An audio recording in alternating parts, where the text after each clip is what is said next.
রাকিব গিয়েছিলা কোথায়? কোথায় মানে? তোমার না আজকে যাওয়ার কথা ছিল।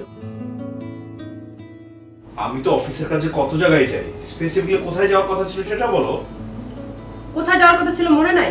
অন্যরা কেউ কিছু বললে ঠিকই মনে থাকে, আর আমি কোনো কথা বললে সেটা তোমার মাথায় থাকে না। মানে আমার কোনো কথা তোমার গুরুত্বই নাই।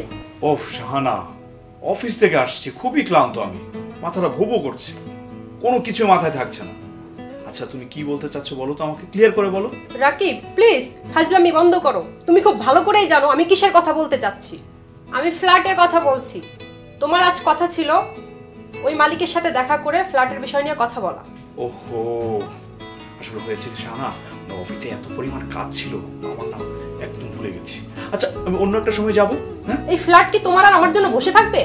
এত সস্তার ফ্ল্যাট কে কখন টান দিয়ে নিয়ে চলে যাবে তার কোনো ঠিক আছে?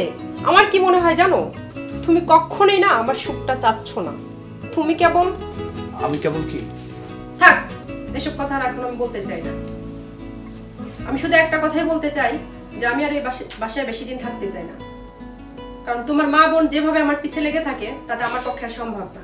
আশ্চর্য, তুমি এতদিন শুধু আমার মায়ের কথা বলতে যে আমার মা তোমার পেছনে লেগে থাকে, আর আজকে তুমি আমার বোনের কথা বললে। তোমার মা তোমার বোন এসব বারবার মেনশন করতে আমার ভালো লাগে না। আমি একটা মানুষ, তোমার বুঝতে হবে। আর আমি কি মানুষ না? আমার অনুভূতি নেই? মানে তোমরাই সব, এই ফ্যামিলিতে আমি কেউ না?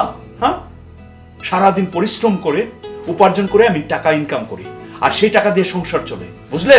তুমি কিন্তু এবার ব্যাপারটাকে জটিল করে তুলছো রাকিব। আমি মোটেও সেটা বলি নাই। বিয়ের এতদিন হয়ে গেল, আমাদের একটা বাচ্চা হলো না।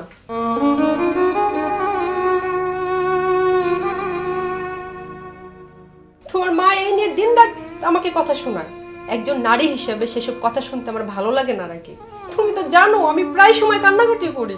শাহানা, আমাদের যে বেবি হচ্ছে না সেটা তো আমার বা তোমার কারণে না, আমরা দুজনে তো সুস্থ, ডাক্তার তো তাই বলেছে, তাই না? সো এটা তো বুঝতে হবে, একটু সময় লাগে। মা না হয় বুঝে না, কিন্তু তুমি তো বুঝো, মাকে বোঝাতে পারো না তুমি? না, আমি বুঝি না আর বুঝতেও চাই না।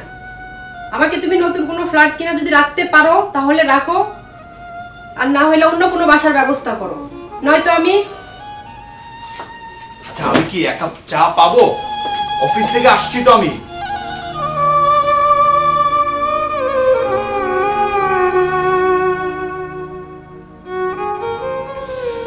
এত ভালো লাগে সারাদিন অফিস করে সে বাসায় যদি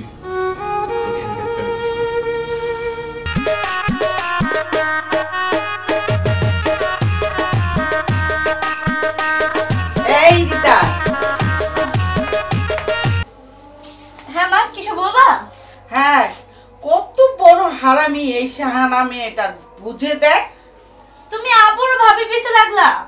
আমি আবার কখন লাগলাম? আর সাথে সাথে কি আর লাগি? সে যে কি করছে তুই যদি জানতি। তুমি ভাইয়া এবং ভাবির কথা আড়াল থেকে কান পেতে শুনেছো? তুই না বেশি বাড়াবাড়ি করিস। আড়াল থেকে শুনবো কেন? আমি ওই দিক দিয়ে যাচ্ছিলাম, তখন শুনছি। আর এই, তোর কি মনে হয় আমি কুটনা বুড়ি? মা, আমি মোটেও তোমাকে কুটনি বুড়ি বলছি না, কিন্তু ভাবির পিছনে লেগে থাকাটা আমার একদমই পছন্দ না। আর তোর ভাবি যে তোর ভাইয়াকে আমার বুক থেকে কেড়ে নিতে চায়? হ্যাঁ, বলছে তোমাকে। আজ আমি নিজ কানে শুনেছি শাহানা রাকিবকে বলেছে ওকে ফ্ল্যাট কিনে দিতে, আর নয়তো ওরা আলাদা থাকবে। এটা কি অন্যায় না বল? মা, এখানে আমি অন্যায় বা কোনো প্রবলেমই তো দেখতেছি না। ওনারা কোথায় থাকবে না না থাকবে এটা একমাত্র ওনাদের পার্সোনাল বিষয়, এটা নিয়ে আমাদের মাথা নাগামেলেও চলে। ও আচ্ছা, আমার ছেলেকে যে আমি এতদিন ধরে বড় করে তুললাম, আমি কি তাহলে মা হয়ে ভুল করলাম রিতা? উফ মা, তুমি সব কিছুতে এত জটিল করে নাও কেন? একটা কথা বুঝো, আমিও তো তোমার মেয়ে, আমারও তো বিয়ে হবে তাই না? আমিও তো শ্বশুর বাড়িতে যাব, তখন যদি তোমার মেয়ের সাথে কেউ এরকম আচরণ করে তোমার কেমন লাগবে? কেন ওরা আমার মেয়ের সাথে এমন আচরণ করবে? আমি কি তাকে এমন শিক্ষা দিয়েছি যে ও শ্বশুর বাড়িতে গিয়ে জামাইকে আলাদা করে নিবে? মা, আমি একটু নাচটা প্র্যাকটিস করতেছি, তোমাকে কিছুক্ষণের জন্য আমাকে নিস্তার দিবা? নাচটা প্র্যাকটিস করি, পরে না হয় আমি তোমার কথা শুনবো। আমি বুঝতে পারছি তোরা সব গিলি এক, সবাই এক। আমিও দেখবো কিভাবে রাকিব জায়গা জমি কিনে আর ওই ফ্ল্যাট কিনে, আমি দেখবো, বুঝিস?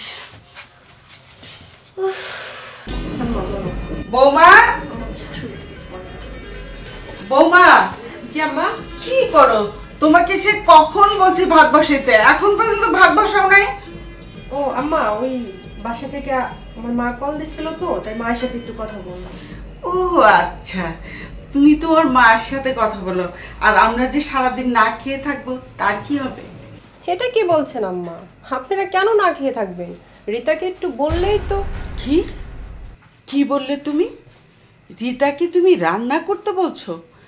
আমার এইটুকু দুধের বাচ্চাকে তুমি রান্না করতে বলছো? দুধের মেয়ে কাকে বলে? রিয়াকে। তো ওকে কি তোমার বুড়ি মনে হয়? মা, আপনি কি না আসলে একজন ডাক্তার দেখানো? ভার্সিটি পড়া একটা মেয়েকে যদি আপনি বলেন দুধের বাচ্চা, তাহলে আমার আর কিছুই বলার থাকে না। কি কি বললা তুমি বৌমা? আমাকে ডাক্তার দেখাইতে হবে? পাগলের ডাক্তার দেখাইতে হবে আমাকে? তুমি এই কথা বলতে পারলা? কি যে বলেন না আপনি আম্মা! আমি কখন বললাম আপনাকে পাগলের ডাক্তার দেখাইতে? আমি তো শুধু বলছি আপনাকে ডাক্তার দেখাইতে। হায় হায় রে, এই ছিল আমার কপালে। শেষমেশ আমার পাগলের ডাক্তারের কাছে যাইতে হইব। মা, তুমি আমার সাথে আসো তো। আর কে বলছে তোমার পাগলের ডাক্তারের কাছে নিয়ে যাইবো? ভাবি একটা বলছে, তুমি আরেকটা বুঝছো। আমার সাথে চলো। আচ্ছা ছাড় তুই, আমি সব কিছু বুঝি, এই সব কিছু তোদের ষড়যন্ত্র। আরে চলো আমার সাথে, এত কথা বাড়িও না। না, আমিও দেখবো। আমি এক্ষুনি রাকিবকে ফোন করব, ফোন কইরা ওকে সব কিছু বলবো, তারপরে দেখবো এটার একটা হ্যাস্ত ন্যাস্ত কইরা আমি এখন ছাড়বো। চলো আমার সাথে চলো।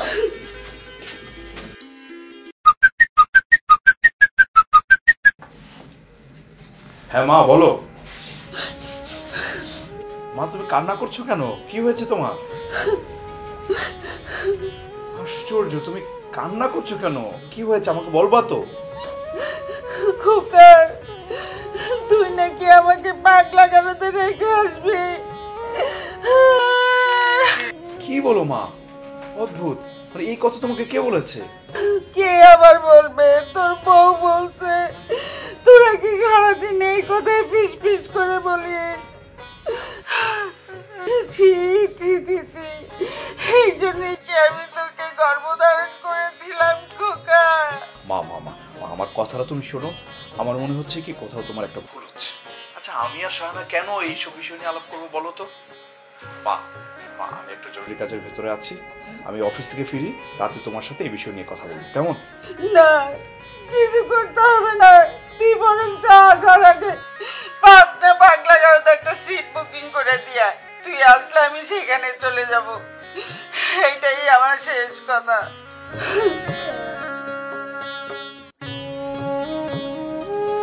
কি ব্যাপার?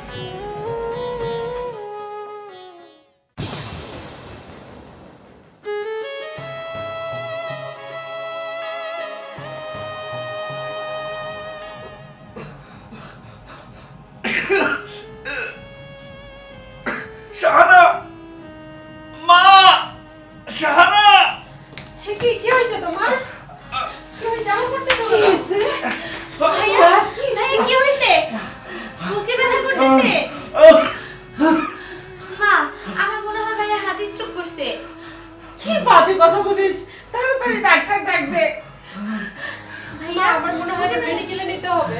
আল্লাহ, নাও ফোন করো।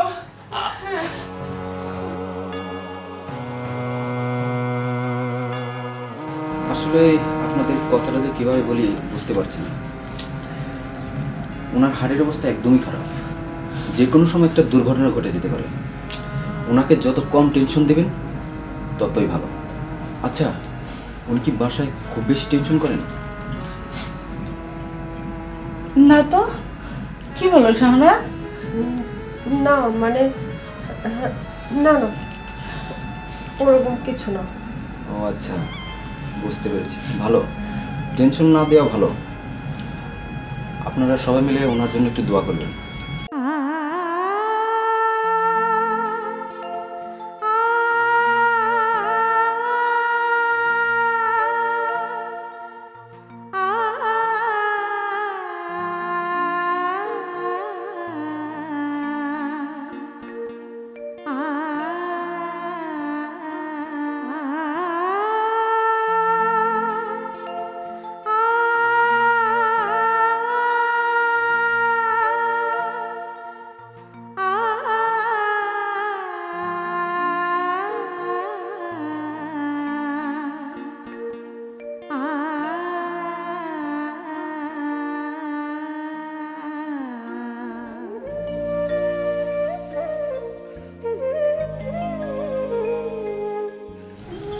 মা।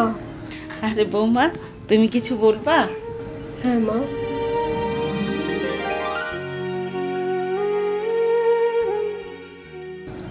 মা, আসলে আমি আপনার কাছে ক্ষমা চাইতে আসছি। আর পাগল মেয়ে নাকি, তুমি কেন আমার কাছে ক্ষমা চাইবে? না মা, আমি বুঝে না বুঝে আপনার মনে অনেক কষ্ট দিয়েছি মা। আমি আপনার ছেলেকে জোর করে বলেছি আমি বাসায় আর থাকবো না, আমাকে ফ্ল্যাট কিনে দাও।